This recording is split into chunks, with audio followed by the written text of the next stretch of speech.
Okay. Hi everyone. Hello. Or as we like to say in the Mad Queens Club emails, hello Mad Queens, Kings, and Monarchs beyond the binary. If you know, you know. So welcome to the Mad Queens Club reading and contest. So my name is Roma McClellan, and I'm the president of the Mad Queens Club here at MCC.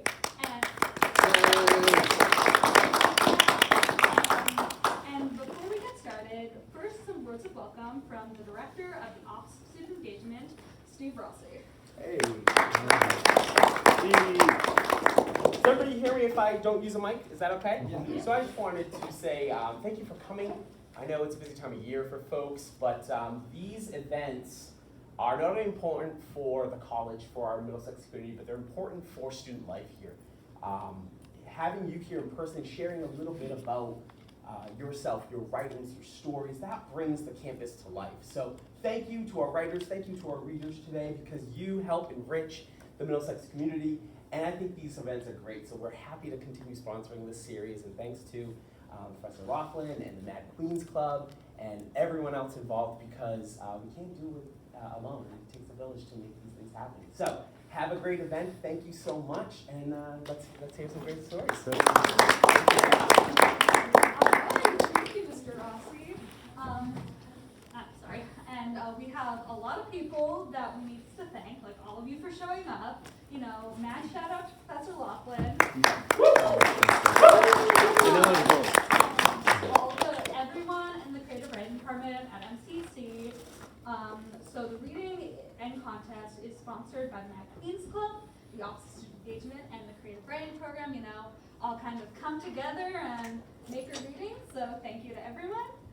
So I'm going to use this as an opportunity to hype up the Mad Queens Club. So we meet twice a week over Zoom, and it's a super supportive and inclusive community, if I do say so myself. So we welcome anyone, no matter the level of experience, to come and just enjoy the company of fellow creative minds. We also have work sprints, which gives everyone a chance to write independently. And you know, as busy college students, we all know that time isn't always easy to come by. So there are only 3 readings left for this semester, but we are always open to new members.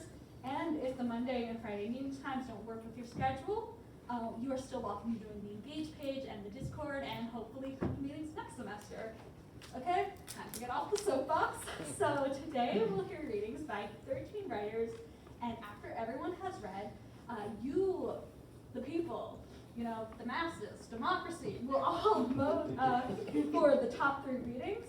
So the people who win, the top 3 get $100, $50, and $25 in gift cards. You know, not in cold hard cash, just gift cards to the MCC bookstore. And so there are paper ballots for today for you to fill out and put in our ballot box at the end.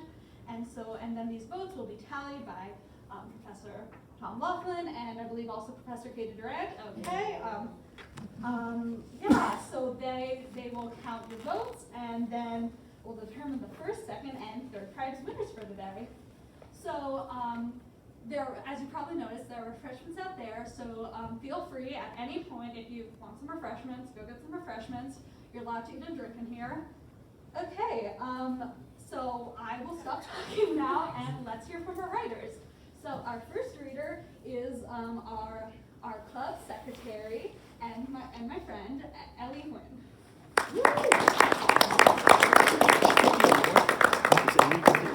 Part of me that doesn't know if I want to use a mic or not. Okay.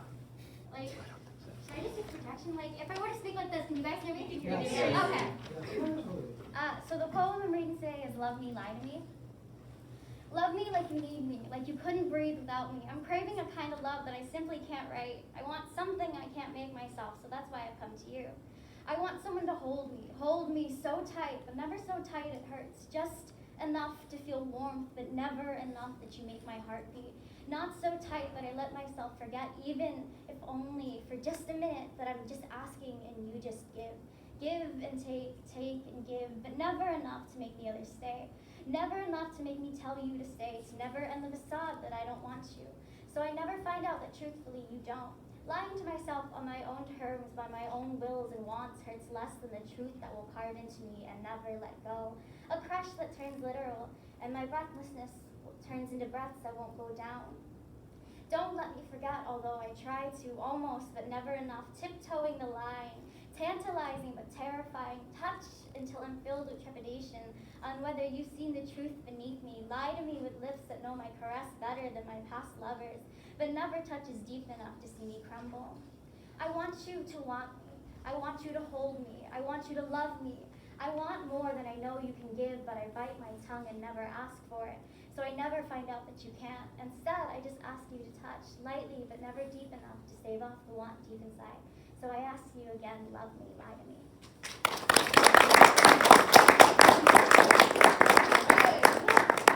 Fresh turn. Okay, That's so great. thank you, Ellie.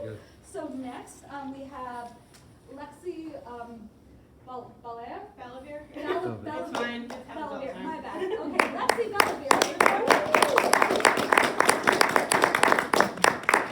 I'm not using it either, actually. You do. It's so weird. Hi, I have 3 poems I'd like to share. This first one's called Shades of Purple. Flesh of the finer fruits, of pomegranates, grapes and figs, and the delicacies of lust, it is in the taste. Flourished petals of lilacs, of lavender and lupin, in the shifting to spring, it is in the smell. Shades of sunset and sunrise, your naked silhouette at midnight, in the heat of the summer, it is in violent twilight. But just like the fate of the same old stale fruits, is the pale skin of bruises, camouflaged in makeup, reminisced in ink. In darkness of night, it lives in the flesh. The second one's called Electric Graffiti. Eruptions of concrete, 17 stories high, horizons of smoggy streets introduced to backdrop skies, tattooed walls for naked truths, society of the outlanders, chasing crazed brain fame, stolen bricks of unsold blame, colors exposed and then paroled, escaping an incarcerated soul. Sketches showcasing mankind, spray can dreams that combine gangster calligraphy, kilowatts of creativity, electric graffiti. Finally, this one's called I Will Plant Daffodils. I still plant daffodils at your grave. And when they grow, when they bloom, when they propagate from the Jacob's ladder sun from one empty plot onto the next, when their heavenly trumpets reach upward and their solemn hymns from the wind strum against their heartstring blades, I feel them exist through their stiff yellow collars. But I still feel no warmth or contentment, nor do I float away like the petals as the months pass. I plod away instead, with no signs from nature that this pain will last, no expectations or messages from the dead, beholding a perpetual resentment at God for keeping resurrection to himself. But every spring, I will plant your daffodils, and I will ensure that they are watered, fed, protected, and cherished, as you did for me. Thank you.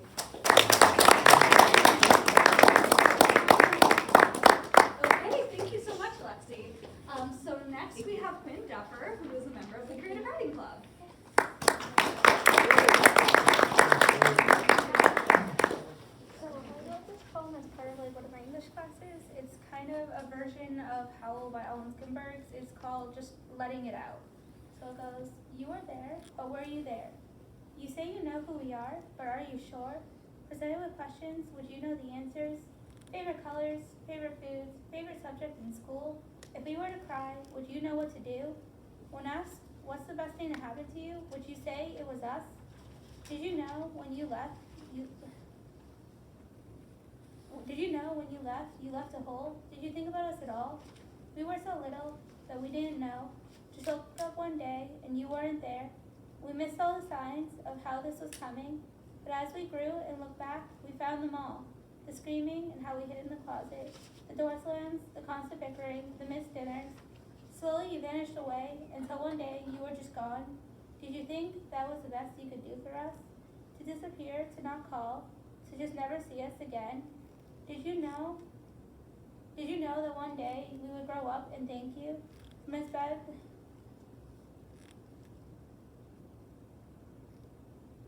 Did you know that one day we would grow up and thank you from as bad as it was is how good it became? You left, the screaming was gone, the door slams no more. It was a family at last. Screaming turned to laughter, bickering turned to hugs. It was a family, it was a happy ending, it was a perfect moment. Our perfect moment came after you left. Did you think that would happen? Did you know that you wouldn't be missed? Do you ever wonder what would have been if you had stayed? Do you ever think about us, about the family you left behind all those years ago? I know that sometimes we ask ourselves, what if? What if he hadn't left? But now we know this is the way it was meant to be. So now we ask you, what if?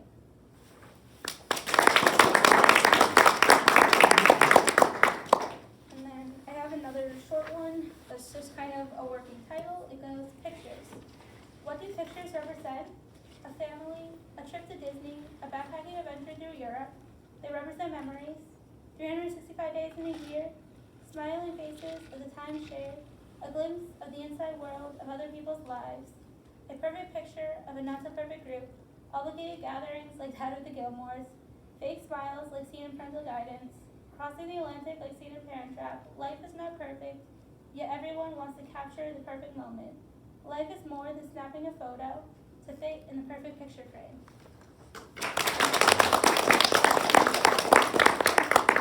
Okay, thanks, Quinn. All right, so now we have Professor Tom Laughlin, who is the advisor of Creative Writing Club, and yeah, let's give it up for Professor Laughlin. Thank you, Nora, and club, and all your activities have been wonderful. It's great. Today is May 3rd, and yesterday would have been my mother's 94th birthday. She died of COVID at the early time 2 years ago in April. And she was someone who wrote poetry and published in a few local newspapers and really influenced me and my siblings and her 10 grandchildren. She's got 6 poets of the 10. And I thought I'd start off with a poem of hers. We all are going through transitions at all different times, and this is about that summer to fall transition at a place that was very sacred to her near the home that I grew up in, Hood Pond, and a place that she visited often and wrote a lot about. This poem is called Transition. A cool wind gently blows the sail across the pond, and a surfer grasps the crossbar and leans back. Sunbeams break through parted clouds to dance over quiet water and warm the sand below. A seagull skims the surface in parallel flight, soaring skyward, and returns to his appointed place. One clump of birch leaves hanging low over water's edge have crimson turned and stand out from the rest. Small acorns fallen from great oaks land among the bushes where yesterday wild blueberries grew. The sandy beach, empty now of happy children at play, is smooth and hard and quiet underfoot. Today, blue asters grow on grassy point, reminders of a season past, and sweet sadness fills this autumn day.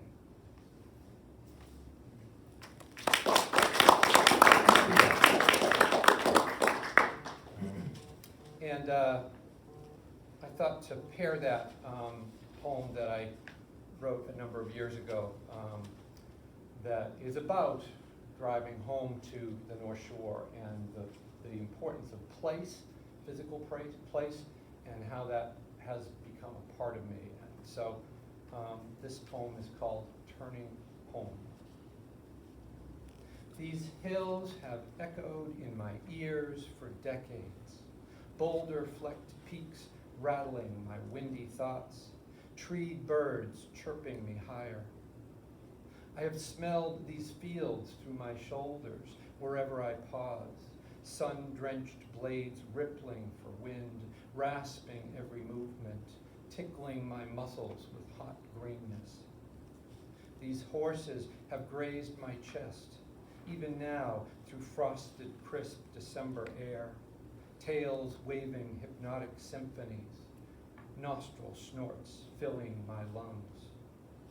This lake has burrowed into my bones, lapping steadily under skin, sky reflecting through turtled fingers, swallowing my muddy darkness. These woods have crackled my feet at every step, oaked messages whispering into souls, hidden twigs laughing between toes, pine tops sprouting through my skull.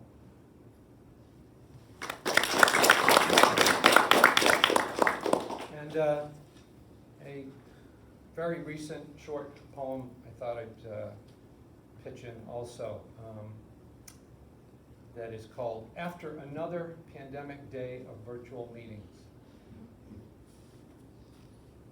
He stepped outside and headed toward the river, walking the grassy mound of the aqueduct, its thin line of dirt at top, like a man's part made without a mirror. Past the stand of tall pines where he'd seen owls circling one evening, and the trail begins to rise, he felt the warmth of sun on his sweatshirted back and his shoulders loosen.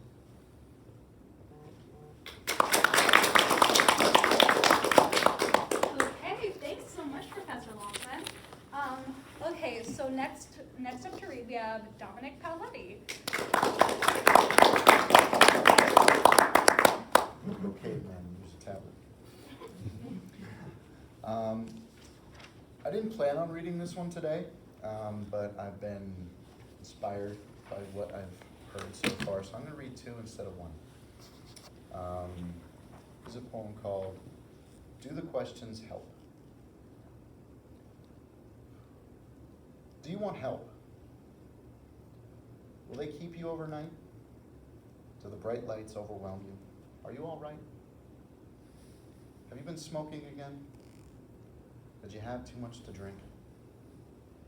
When will I hear from you? Why won't you tell me what you think?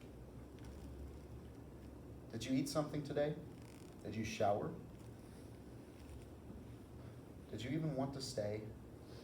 Don't you care? Why don't you call me more? Why won't you shake your vacant stare? Why don't you talk more? Won't you please get up off the floor? You went to the hospital again? I thought you were getting better. Don't you see how selfish you're being? Why won't you listen? Why aren't you seeing? Can't you just go outside? Can't you just go for a nice drive? Well, at least I tried.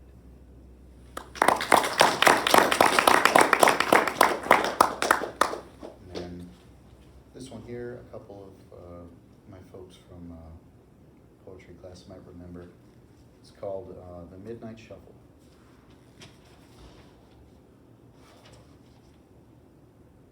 Adjacent bellows, pops and thuds, siphons me from dreaming. Frantic flailing, pulling flack overhead, the rush we thought we wanted. Animated sardines in our can, hopping and wriggling about.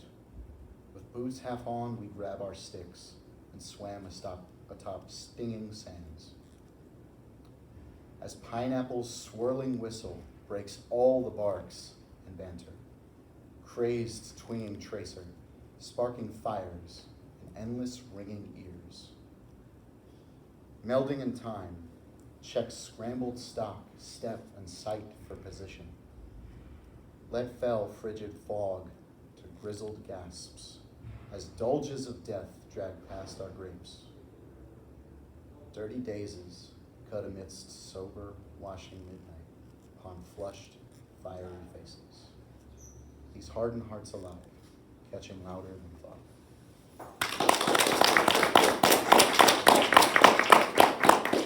Okay, thanks, Dominic. All right, and now we have Neil Ferrara, who is a member of Creative Writing Club. All right, Neil, here you go.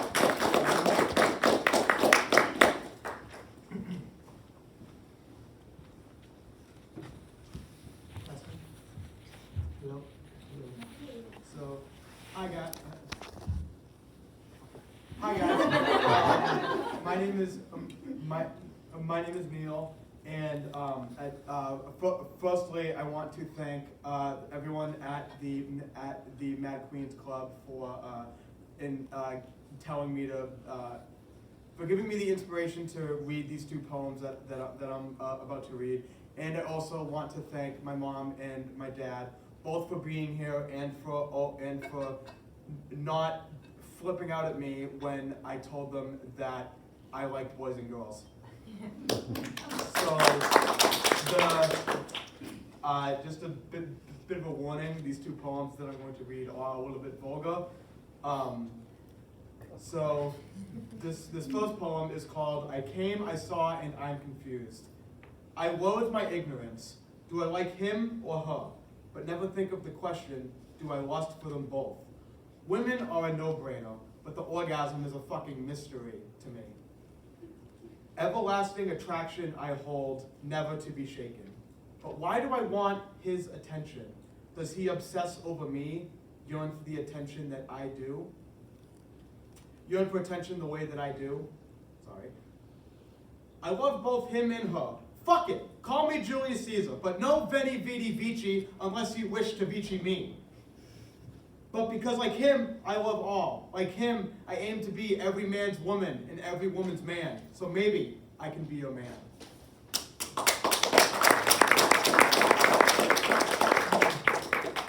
And then this last poem I'm going to read is called Half and Half, Don't Make Me Laugh. Fuck! Everyone thinks I'm in luck, but I feel stuck. People tell me that I have options, like I'm at auctions. The truth is that I have insecurities rivaled only by my immaturities. Why am I like this? You don't have a say in the calamity that I find within my sexuality. If only you can see, but you are not me. If you cannot understand this, listen to these words I hiss. I will not grow out of it. I am not fucking split. And I will not be your third to spice up your bed. You're absurd. I love all, not one nor the other, so don't smother and don't bother. Thank you. All right, Neil, bisexual icon. Okay. Icon. All right, so next up we have our club treasurer and my good friend, Rhea Anganis. Okay, you schooled me on how to pronounce your name. Anganis. We got it. So this is an excerpt from a longer piece that I wrote, and a little bit of background on it. So Rachel's a shepherd. She's a spirit healer tasked with guiding lost souls to the next life, and caring for the spirits of the land she's entrusted with. She's been called to heal the war-torn lands of her enemies. This excerpt starts as she first sees the wounded spirit of the land. Out in the distance was a single silhouette, far removed from the great masses that flowed where the blood had been spilled. It stood armless as its shadows flowed, as though wearing a cloak. Upon its head were set antlers to be admired by the greatest elk, and its eyes were like fireflies, flickering a dull green. It bowed its head to her, and she returned the gesture from across the field. As she drew closer, the spirit lifted its head. Would that you came to conquer, it said, in a voice like first light. Would that you came to free the eternal lands from that which defiles it. Rachel could only sadly smile, her heart heavy as the spirit's voice rolled through her mind. Place to which swords cannot bring peace. I think it a mercy that I am the only one of my kind to stand before you, said Rachel. She spoke with a voice from another place and another world. Mankind is no less vicious than the Fomorians or the mystics, but ours is another curse entirely. Show me ruined spirits that I might lay my hands on them. The spirit's shadowy form widened. In its arms emerged from beneath the cloak of darkness that it wore. Blue blood flowed down from its biceps and its hands. My name is the kiss of the wind through a forested valley, the fall of the first leaf. We speak in the language of the next realm, but my name comes from places far beyond that one. To whom do I speak? Asked the spirit. It held its arms motionless as the royal blood dripped from the deep wounds covering it. I'm Rachel, she said. The spirit's eyes flickered more brightly than before. Rachel, it said. I've not heard such a wonderful name in a very long time. And though her form was concealed by the dimensions of reality between them, Rachel could feel the warmth of the spirit's smile. To tear down the walls of reality, to live another life in another world. I wish for the power to do all of these things, if only to know the love of joys that I will never know in this life. And so she stepped forward and cupped her hands around the spirit's arm. A shepherd's touch was a connection between souls, entering into the mind and deepest consciousness of the one on whom her palm rested. And as she held on to the spirit, Rachel saw into eternity. Before a heartbeat had passed, she learned why storms rage, why grass grew, how plants, how worlds turned and flew, and how realities eclipse realities, and how one might walk between them. Every world had many layers over it, like cards stacked at a gambling table. Each stack of cards had stacks jutting out sideways and diagonally, and through other cards, creating an incomprehensible structure of universes whose might rose and fell like the tides. Rachel felt the air she never had before. She saw the complex love put into its creation as every tree breathed out and every creature breathed in. She saw the justice in the storm's rage, the righteous fury of the tidal wave, and the heartbroken sorrow of an earthquake. The blue of the sky was a shield against the darkness of the great beyond. The depth of the soil and stone beneath the surface of earth was balanced to nurture all that lived upon that great sphere. In starlight shining through the darkness of night was the Creator loudly boasting that beauty could blossom even in the deepest void. Where had the longing for foolish things like dominion and power come from? Why else did sentience exist if not to provide an outlet for reality to admire its own beauty? The spirit was clear now, and she was beautiful. Channels ran across her antlers, and rivers of arcane essence flowed through them, glowing brighter than gold in summertime's most brilliant sunlight. Her robes were green, woven from ethereal thread that put to shame the finest silks of earth. Scenes of cosmic history were embroidered into the fabric, laying out great events beyond anything that Rachel could have comprehended on her own. Rachel looked up into the spirit's face, and its beauty was only second to its kindness. She did not need to speak her mind, as theirs were now intertwined. How small was the thought in Rachel's head? How small was it that she only wondered at the way they could have somehow been friends? But still a tear ran down the spirit's face, mourning what they might have once shared together. I feel we've known each other for eons, she thought, as though we'd been here before. And the spirit replied, I've known shepherds and I've known gods, but no soul have I trusted so quickly as I've trusted yours. Rachel welcomed the spirit into her mind, into the very core of her being, and then she let her memories be seen. She let her thoughts and experiences and all that she had to offer be consumed, just as she consumed all that was within the spirit's mind. What might such a cosmic being learn from her lowly existence? To glimpse into it, to know the solace of a hot meal after a hard day, to understand what it's like to see the face of a loved one in the crowd.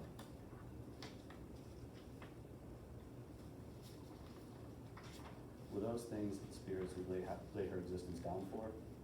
Rachel longed for this moment to linger forever, for time to stop and all of creation to freeze, as she shared this perfect exchange of thoughts and emotions with a spirit so far beyond her understanding, that her name could not be spoken in verbal language. She felt the spirit retract from her mind, so Rachel did the same from hers. They had seen the depths of one another's lives, they had lived and died in the worlds that the other came from. And then it was over, and Rachel's mind no longer reeled. She breathed in and let the wounds of the spirit speak to her. Whispering voices surrounded her, asking why, asking who had ravaged this world so that the spirit itself was rent. Shadowy tendrils flowed from the wounds to show their origins, and Rachel shut her eyes as they snaked at her eyelids.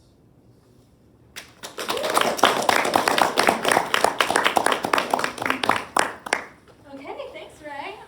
Okay, so next up we have Professor Katie Durant.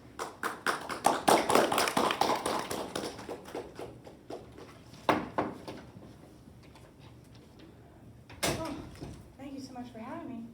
Thank you for doing this. So this is nonfiction, for what it's worth. That's all I do. That's all I'm capable of. You know, I just have a talent in one area. She always keeps it real. This is this is real. Okay, it's called Betty. Valentine's Day reminds me of the cold, hard ground of New England winters, specifically that which makes up a cemetery in South Weymouth, Massachusetts, where we left my late grandmother in February some years ago. We often spent my father's weekends with this grandmother. As we got older, Nan's name became shorter. It started as Nanny, then it became Nana, and then as our heights gained and surpassed hers, it was Nan. In her blue house on Pine Street in Weymouth, we slept in the rooms upstairs where my father and his sisters had slept as kids. My brother slept in the same bed as my father. My sister and I shared 2 cots in the other room. I used to keep her up nights by talking and fiddling with an old sewing machine table.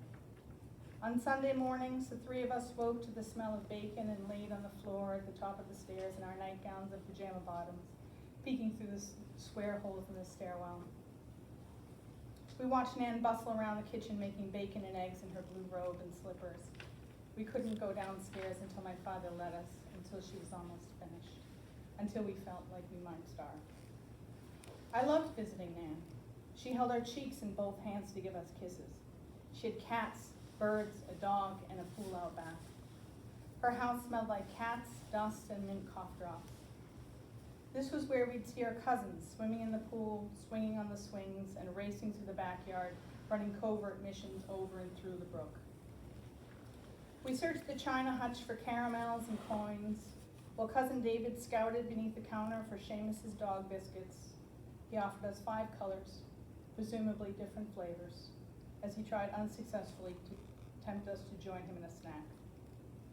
Nan had pickup sticks, a barrel of monkeys, and an old silver tea set, and just for us, she kept cans of cream soda in the fridge alongside rows of plastic cups filled with Jell-O and whipped cream.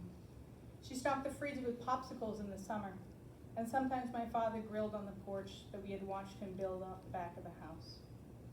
Once by the china hutch, Nan smiled at me, and she told me that ladies don't bite their nails. I bit my cuticles instead. The basement was full of cobwebs and hobby planes, golf clubs, and other remnants of my grandfather's long-ago life. He died of melanoma in 1977, just before my sister was born. He had a spot under his shirt. He didn't show a doctor until it was leaking through his clothes. He was 53. On the dark blue linoleum in Nan's kitchen, there was a mark where burning oil had run down her legs and scorched the floor, in a horseshoe-shaped puddle around her feet. She had started an oil fire while cooking French fries. She put the pot into the oven and shut the door to suffocate the flames, but she opened the oven too soon. Burning, boiling cooking oil exploded onto her, melting her polyester clothes to her skin.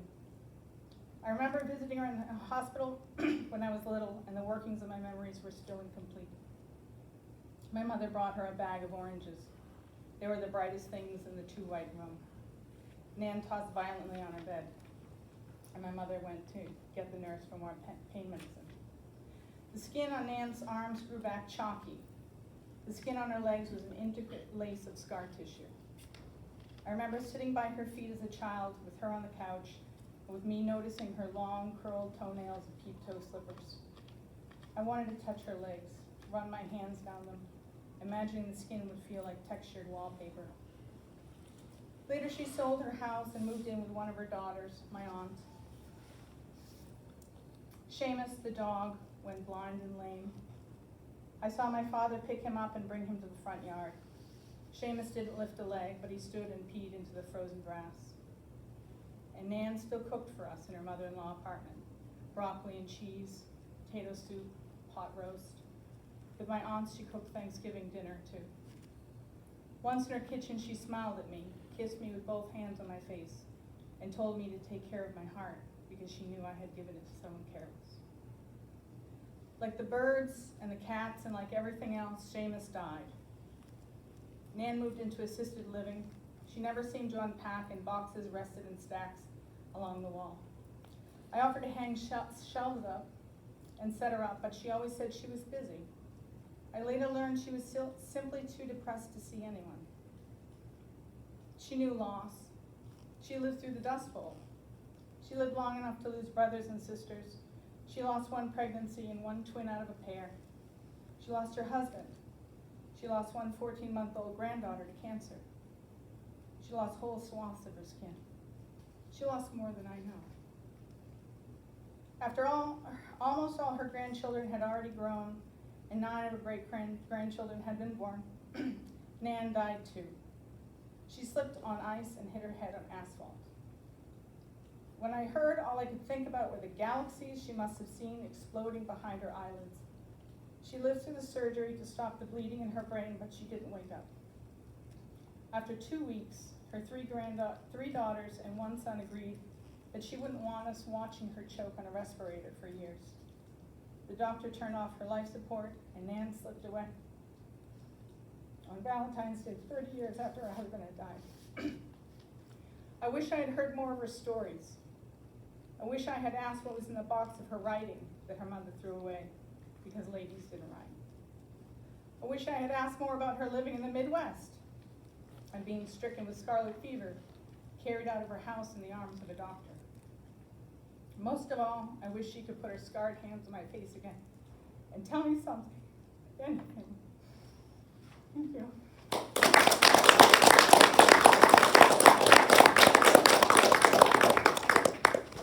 Okay, wow, thank you, Professor Durant. Next up in our lineup, we have David Kane, but David is unfortunately running a little late. Next, after David, we have Robert. Robert, are you okay with reading now? Yes. Okay, sure. All right, give it up for Robert. I'm gonna go for the mic. Great. All right. Hello. Okay, good. Good. So I was gonna go serious and then frivolous. That means 2 poems. So this first poem is a sestina.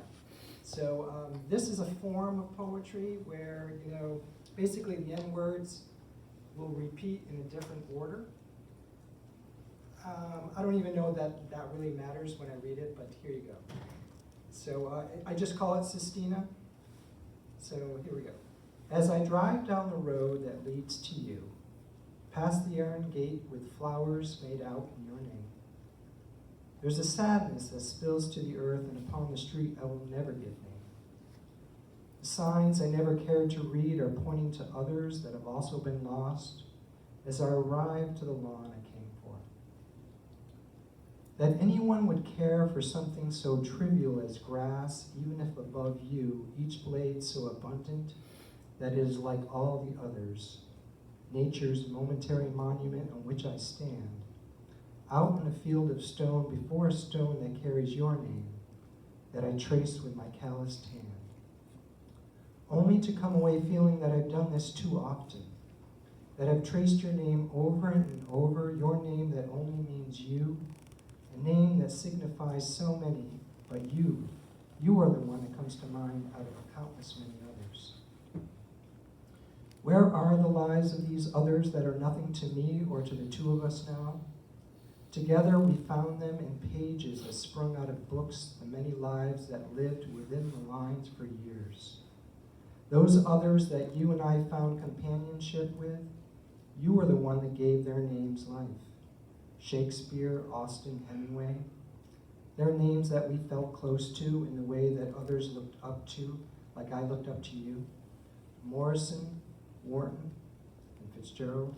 We listed our favorites to each other and were lost in the books for hours, even when we were wandering out, drinking with the crowds in the cafes of Provincetown, outside along the parading street with those names on the tip of our tongues and dancing between us, for the amusement of us and only us. It seemed no others were there in spite of the noisy crowds, just us 2 in a journal where I wrote to you. And I remember you sitting there beside me while outside the street was vibrant with life, and I wrote your name to distinguish it from all the others carved in stone that I now stand before.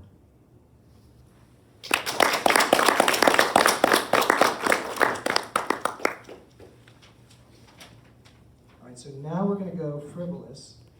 This one is based on a prompt that I was given this morning that is a song. Who was it? Ernest Tubbs. He's a cowboy singer. And he wrote a song called, let's see, where's it? Hold on a second, I'm sorry. The song is Walking the Floor Over to You. It's a pretty good, it's actually kind of a classic. If you listen to it, you would know exactly what it is. But as you can see, it's pretty rough.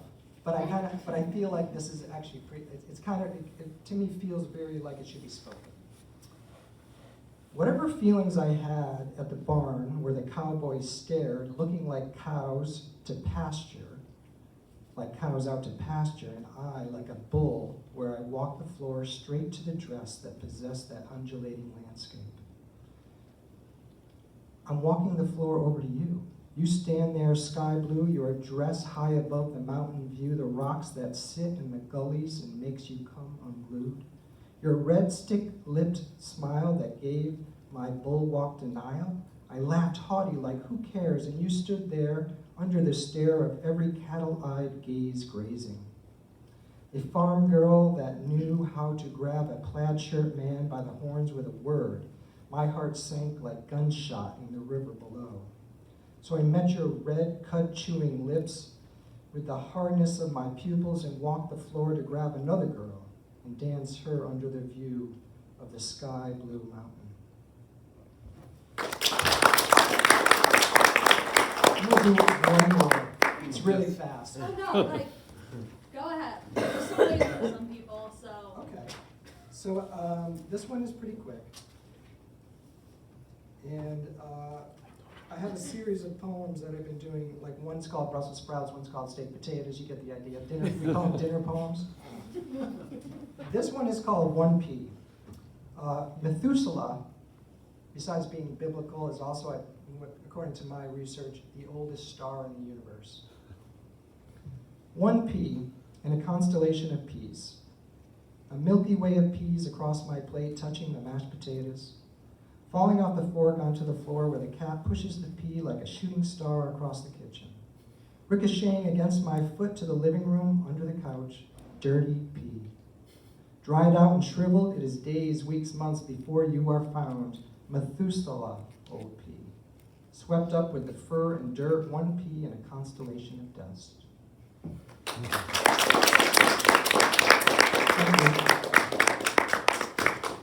All right, thank you, Robert. Okay, so next up on our list we have Kaylee Balarjian. I'm sorry, did I pronounce that right? No one does. You were pretty close though. Okay, I've just kind of, oh, hey, hi. All right, give it up for Kaylee. So some of you may have heard this before, but I promise it's revised. It's not the same thing. So just some warnings. There's definitely mentions of gun violence in it. It's kind of about colonialism and imperialism. So, you know, do with that what you will. We're in Tropicana and Corvallis. Last time I was in Vegas was a month after the Route 91 shooting. There were more cops than people, more crosses than tourists, more guns than buffets. Meandering past the Mandalay, I caught a glimpse of the Statue of Liberty. I happened to be in New York the day Jam Master Day died. Grown folks with ghetto blasters gathered in groups, crying along the classic cuts, wondering why the fuck. Another personal stab to a state still in shock. Back on the strip, all the extra pigs, the extra pistols, were supposed to make me feel safe, but I decided to go back to my room, to where the parking lot pot dealer will whistle if there is danger. I was grateful that Vegas was more tasteful than Boston, right after the Marathon Monday. AR-15s hung around every badge's neck like participation medals. I always stay at a motel where Tropicana and Corvallis meet, where Tupac got shot. He died 6 days later. It's just coincidence I stay there. His murder coverage is one of my clearest childhood memories. On stolen land, there isn't a single spot to stand where someone hasn't been slaughtered. Thank you. Okay, thank you, Kaylee. Is that David I see? Yes. Okay,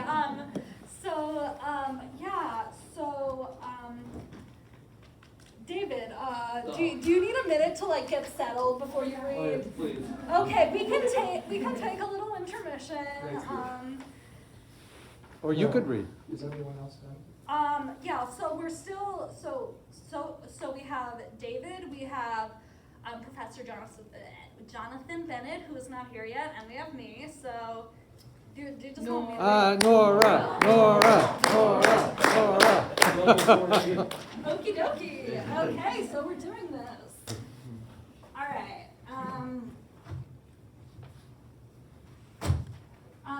Okay. So what I'm gonna read today is, it's pretty experimental. It's kind of creative nonfiction. It's kind of a play. It is what it is. Okay. All right, let's go. So, okay. They said, You know what, I'm just gonna go. Yeah, that's overrated. Okay, so they say all the world's a stage, and men and women are merely players. And non-binary people too. Seriously, be more inclusive, Shakespeare. Well, speaking as the former theater kid that I am, life often feels like a performance, my quote-unquote self, a role. And not just, at this reading, all of you came to see. So I know that no one thinks I'm a perfect person, point proven right there, and that not everyone likes me. There may be several people in this room right now thinking, why is this loser wasting our time? But in most people's eyes, I think I come across as someone who does it all and always has a smile on their face. But the extent to which I do not have my shit together cannot be understated. I try to smile and do everything right all the time, but really, it's a costume. When I leave my house and enter the world, it's like stepping onto a stage. There's an audience. Not a crowd of people sitting in this room, but every time I see someone, there's that invisible but ever-present sense that I have someone to please. Entertain them, I tell myself. Make them like you and think you're good enough. It's honestly exhausting to feel like I have to perform every time other people are around. No offense meant to any of you lovely people. But as any theater kid would know, there's more to the theater than the stage everyone sees. Beyond the curtain, there's the wings. That area behind the curtain, where actors do not have to be in character because the audience can't see them. In the metaphorical stage of my life, the wings are where I stop hiding behind the performance of perfection, the facade of my smiling face. Being in front of an audience is like being trapped in a cage. But in the wings, you are free to fly. In the wings, I cry. I scream into my pillow and thrash my arms and stomp my feet. Yes, I'm too old for tantrums, but I don't have them in front of other people who could judge me for my immaturity. I'm only difficult behind closed doors, beyond the prying eyes of others. The anger I tuck away inside is uncorked, like a bottle of champagne. The object of my fury is, of course, always far away from me when I release the rage I repress. Most people don't realize what an angry person I am. If I openly express anger in front of someone, it means I trust them. I try so hard to be a good girl, whatever that means. I just want to be perfect in other people's eyes. I once had a director who told us that we shouldn't do theater for ourselves, but for the audience. She said that if you wanted to create art for yourselves, it should never leave your room. And although she is not a writer, she went on to say that writers had to write for other people, that no good writer wrote just for themselves. Except Ernest Hemingway, she conceded, but he was a genius, so he got away with it. But none of you are brilliant, so if you write for yourselves, it should never leave your journal. This has echoed in my mind for years.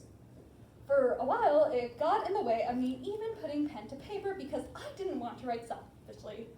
Fortunately, I have come to the conclusion that her saying this was a load of crap. First of all, Ernest Hemingway isn't exactly an ideal role model. Second of all, someone called this mindset of writing for other people selling out. Because art is meant to be authentic. And yet there's a small nugget of wisdom in all the garbage that she said.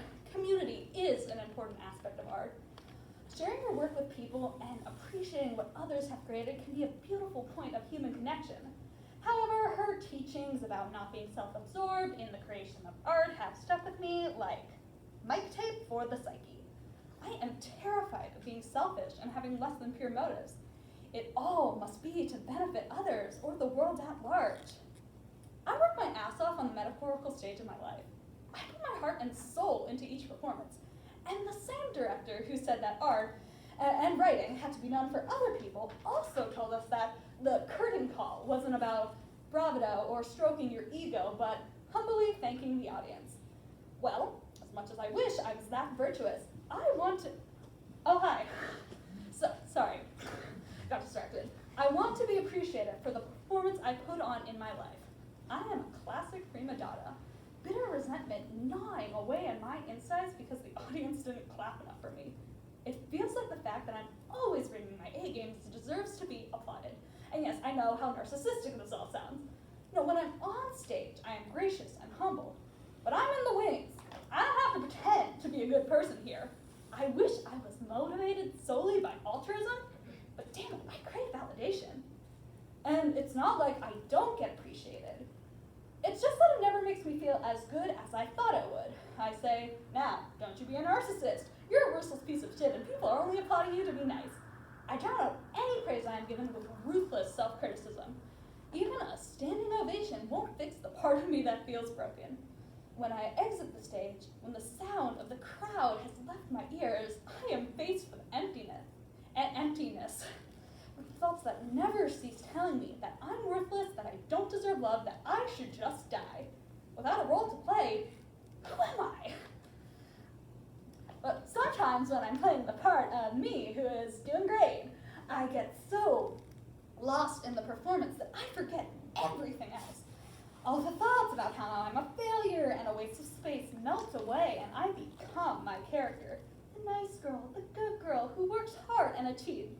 It feels fake, and in a way it is. In another way, it's completely real. There's a part of me that is nice and good, and I like the feeling of having achieved things. And this side is dormant when I'm in the wings, but comes alive in the presence of other people. In some ways, the me that I perform is the best version of me.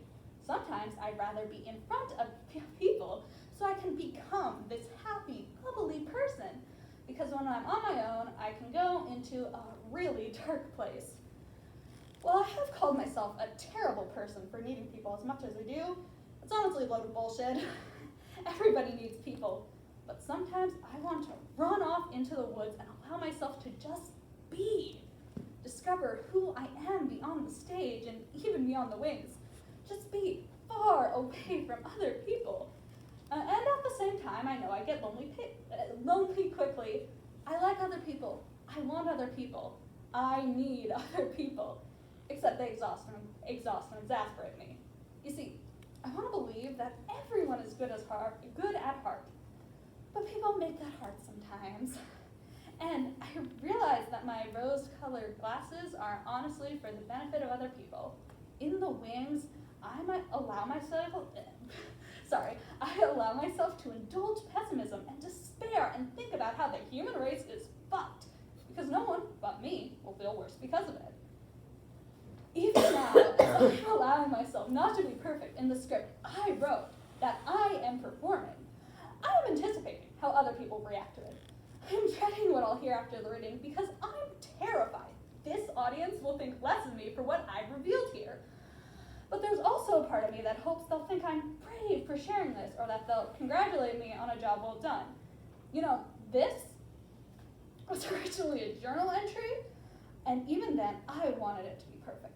I am my own harshest critic, after all, but most of it came after I realized I would share it, would perform it, and that came with the increased self-consciousness of knowing it isn't just for me. I wonder, is it possible to tell which parts are which? All of this is to ask, who the hell is writing even for?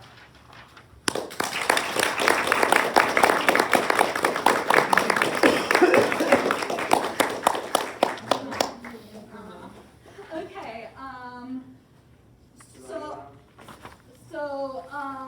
yeah, David, are you ready to go? Sure. Bring it on.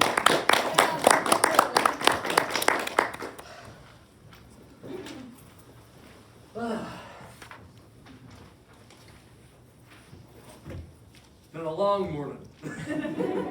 I actually went to the wrong campus, but that was very, very well written. Oh, thanks, we're glad you're here. Oh, thank you. Okay. Hello, I am David, and I'll be presenting a poem that is about a hobby that I really, really enjoy. Mario Karting. And I call this poem, Till Death Do Us Part. It all began with a sudden shout. Those left behind, some burnt out. With fierce determination, we drifted quite far to avoid the fire and bombs with the power of stars. Shoulder to shoulder, we continued on, beyond bananas and shells, and those long gone, with rainbows on roads and screaming from toads. All of this chaos trapped within code. Here in this game, friends I have few. Who knew that death could be a shell so blue?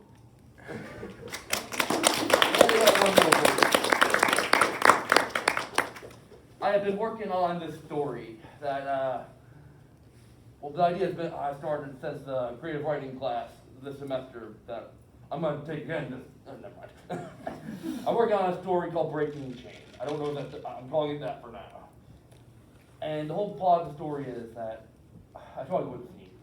The theme is change and how people can change better and for worse. And this is a little introduction I wrote up for it. And it all began with an announcement of fear. The time has come, a rebellion is near. The Dark King has determined the chosen few. Unified government, your death has been due. A grand scheme Lord Darkness has devised. Intro wasn't needed for worldwide demise. The leader of the Sparks and her team of elites. An inferno together, all with glorious feats. The market will thrive and justice will prevail. This midnight spark has been unveiled. The unified government laughed at this joke. I mean, the Dark King could be any loon in a cloak. The three halberds of justice, loyal citizen chanters. Let us be quiet and hear their banter. And underground market? Ha! Oh please. These fictional stories are such a disease. E.L. Cool, find the author at once. His tall tale stories inspired the dunce. That was Brigham, halberd of demand. He sought Cool's capture throughout the land. An author unknown who writes with guise about underground markets and government pride. For someone so mysterious, he writes with such diction, but could his stories be really considered fiction? Next was Halberd, Solon the Chosen. His impactful words left others frozen. His strength and magic could not be compared. He had strength in muscle and in magic odier. Odiers are magic that comes from the soul. As people were different, changes unfold. With all these changes, no magic's the same. A dark market could hide if it did so aim. The halberd, the final halberd, Cosmin the Order, smacked her brother out of disorder. She rose up proudly, with priorities straight. Between us, good citizens, do not hate. Between us, oh my God, there is no dark market to cause us harm. The fact, the idea could cause people to alarm. Forgive these two. They need to repent. Now we must get going. There's work to commence. And thus they walked on with pride. Incredible, doubtless, the crowd's joyous cries. The world was fine with nothing to amiss. I mean, why should we fear something that shouldn't exist? Thank you. Okay, thank you, David. So we only have one person left on our list, and that person isn't here yet. So does anyone have Jonathan Bennett's phone number? Yeah, I think we got to give up on him. So I yeah. could email him. No, that's okay. That's okay. Yeah. Good work. You're not gonna get any Big- swag anyways. Big applause for everybody, though. Good work.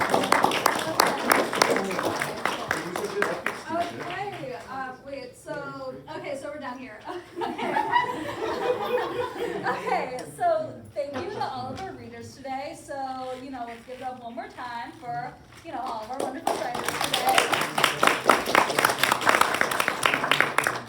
So, everyone's great, you're all winners in our hearts, but unfortunately we're not giving out participation prizes, so we have to vote to make our difficult decision of voting for your top 3 student writers today.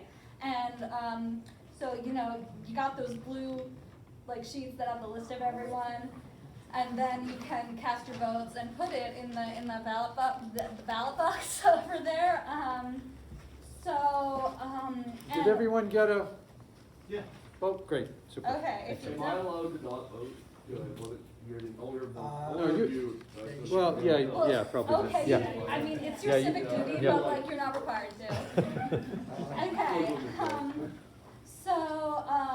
and also prizes are only eligible to students, so even though they were great, we love you both, Professor Laughlin and Professor Durant, you're not eligible. So don't vote for them, even though we both know, well, we all know they did a great job, but you can't vote for them. Okay, and you can also help yourself to refreshments while we wait for the votes to be tallied, you know. Get hydrated, wine and dine, which, no, there's no alcohol here. There's pizza and salad out there. Yeah. So I haven't You heard know, of that. Professor Katie Durant and I did some tallying, and I am going to reveal the winners. Is that okay, Nora? yeah, sure, I'm just sending an email, so Yes, I no, I swear I'm know. not being Yep. rude. I just. No, didn't I send just, this yep, email. I'm just taking over your show. So, lots of great work here, lots of, it's hard because there were so many even players here in terms of our numbers, but very close difference. So lots of, everybody getting lots of Can I votes, ask it's you about really the great. scoring process? We added 1, 2, and 3, and then a couple people came by with some cash and donuts. There goes the conversation. Just a curious thing, so if I voted for someone for number 1, did they Yep. get more points than number 2? That's all. So what the reason I had people rank, actually, we ended up sort of adding up the total, and there were people who came in second place and they had the same total number. So if we had said just rank, just give us the top 3, we'd have 2 people with tie scores. So we looked at, okay, who had higher 1s and 2s there, Yeah, so that's cool. that's how we did it. I don't know if you have another way to do it, we'll look for it next time, because I didn't know what No, I I was think doing. that's We said, I don't know, what the hell. So, okay, we will start with our third place. So again, how about a round of applause for everybody?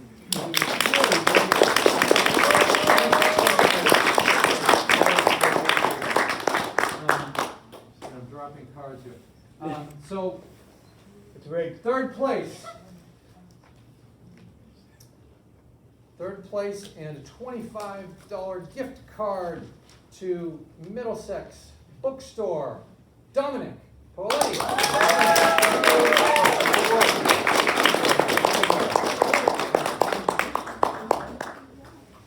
And second place and a $50 gift card to Middlesex Bookstore is Neil Ferreira. Good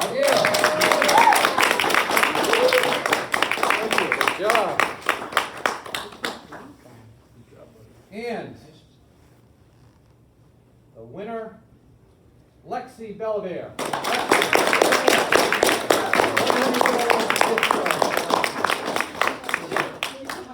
Oh, thank you. Anyway, good stuff. Well, stick around.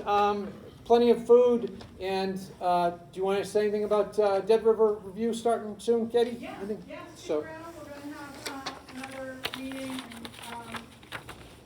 talk about the Dead River Review. It was just published this morning. Yes. Just came out. So stick around, grab some food, grab some more coffee, take a social media and a tea break, and we'll be back soon. Cool. I don't know, honey. You can leave it there.